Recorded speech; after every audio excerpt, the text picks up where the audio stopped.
Dance Arts of Columbia provides fitness fun for everyone from 3 years old to adult. Dance Arts is a good environment where the friendly staff makes you feel comfortable. Dance Arts feels that dance is an art form that you can experience firsthand by learning tap, jazz, modern, musical theater, lyrical, and ballet. Dance Arts urges you to enjoy a sense of accomplishment while getting fit and having fun. For class information, call 875-1569. Dance Arts of Columbia, serving Columbia since 1979.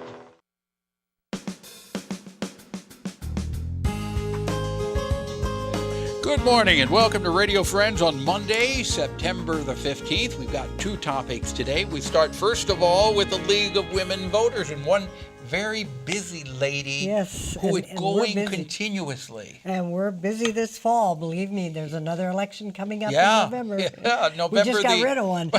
No, is it November the 4th, isn't it? Yeah, I think so. November 4th. And this really is a very important election, even though it's not a general election per se. I read the that presidential one. I read somewhere this is the first time since 1990 that Missouri has not had a governor, nor a senator, nor a president at the same time as this election. Okay. So for some odd reason, the stars aligned. How's right. that? But it's an important election. Yes. And you've got several meetings to educate. Yes. Educate us all. Well, we always celebrate Constitution Day, Mm-hmm. and that's the 17th of September. But because we wanted a special speaker, we're moving in a week. And as you know, you're moving Constitution Day? Yeah, we're moving Constitution Day. They said we could. Nationally, did you move it across the whole country or just in Columbia? Just in Columbia. Okay. 24th of September, which is a Wednesday at 7 p.m. We're going to be at the Boone County Government Center and have our cookies at 6:30. Okay. Those famous, world-famous League of Women Voter cookies. And you'll be reading the Constitution? Yeah, we have the Constitution. We don't read the whole thing. We take one little portion of it each time. And we're sponsoring this with the AAUW, Association of University Women, and the League of Women Voters. Our speaker is Denise Lieberman.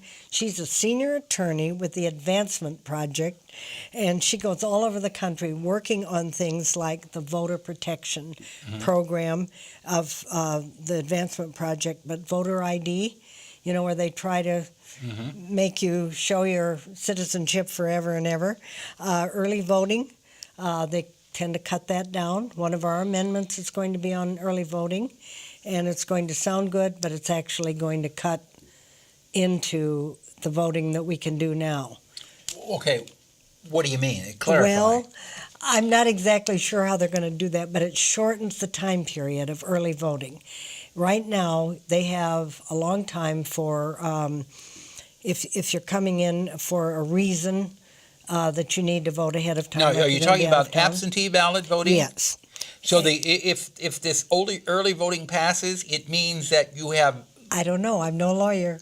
Okay. But we're going to find out from Denise Lieberman. Okay. Is that going to hurt or hinder early voting?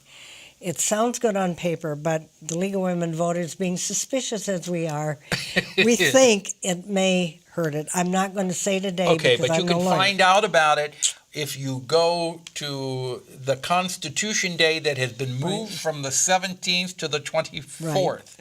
Because of Denise, right? Yes, and the Boone County Government Center rather than the library, because they are having their One Read program, which I'm sure you're going to hear about shortly. Mm-hmm. Okay, so it'll be at the government building, Boone County Government Building, instead of the library. Constitution Day moved to Wednesday, September the 24th, 7 o'clock. Right, and it's lwvcbc.org. What's CBC for? Columbia, Boone County. Okay, so for more information, go to lwvcbc.org. All the information is there waiting for you. That's right. You can link to anything you want to link to. Thank you so much. Did we get everything in you wanted? Yes, you did. Okay, and the cookies are at 6:30, right? 6:30. Okay. Right. All those league ladies baking those cookies, making the punch. Make the punch. All right, now... Giving you a water bottle.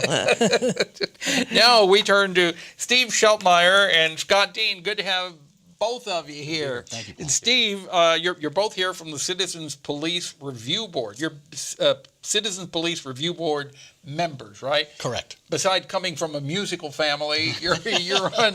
Which I can't claim. Yeah, okay. Tell me what the Citizens Police Review Board is.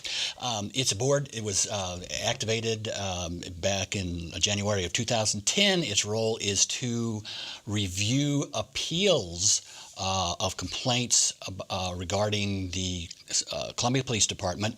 If a citizen has a complaint against a Columbia police officer regarding inappropriate behavior, certainly use of force, inappropriate use of force, they submit that complaint to the police department. The police chief reviews that, makes his decision. If the citizen or even the police officer does not agree with that result, they can then appeal it to the Citizens Police Review Board, and we will review the circumstances of that complaint. Then what happens if the Citizens Police Review Board decides that the police chief, they decide against the police chief?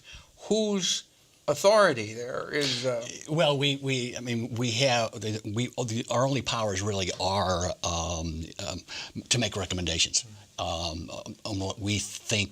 So you can go back to the police chief if you're disagreeing with him, right, and say, this police review board, we're unanimous, or we voted.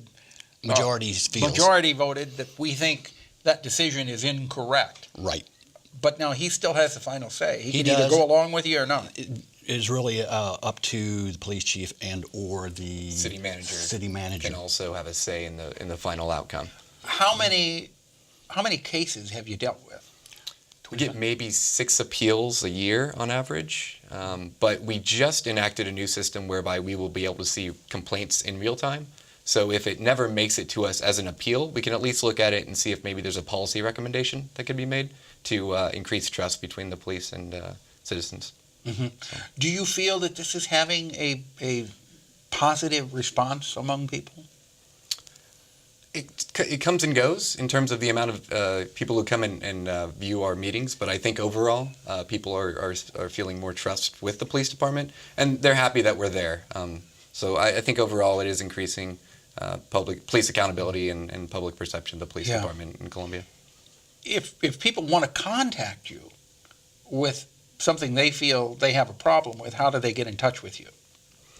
They can go to the City of Columbia's website, and there's a link there to... so it's on the City of Columbia website. Correct. So you go to www.gocolumbiamo.com, right, and there will be a link to the Citizens Police Review Board. Right, under boards and commissions. And then the Citizens Police Review Board link will be in there, and then you can pull up the form he's talking about, as well as past cases, some of the information on past cases, and just basically our charter. Okay. And the review board provides volunteer advocates who can help fill out complaints with the police department as well. Well, I appreciate you coming by. Thank you so much. All right. It's our pleasure meeting you, both of you.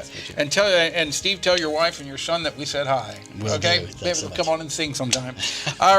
We're out of time tomorrow. Missouri Cures, our program directed by Travis McMillan of the Reynolds Journalism Institute. Audio is Pat Akers from KBIA. Our floor director is Lowell Thomas. And our assistant producer and guest coordinator, Uncle James Mauser. We'll see you tomorrow. Thanks for listening. Bye-bye.